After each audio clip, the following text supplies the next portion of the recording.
حضرت امام غزالی علیہ السلام فرماتے ہیں، جس کا لباس باریک اور ہلکا ہوگا اس کا دین بھی ضعیف ہوگا۔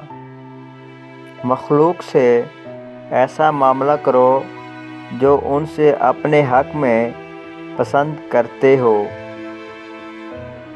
کھانے میں عیب نہ نکالو، ناپسند ہو تو مت کھاؤ۔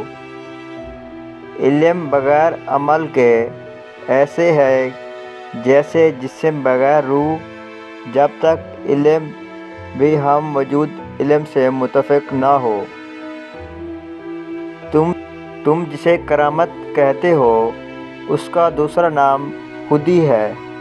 خودی انسان کو کامل بنا دیتی ہے۔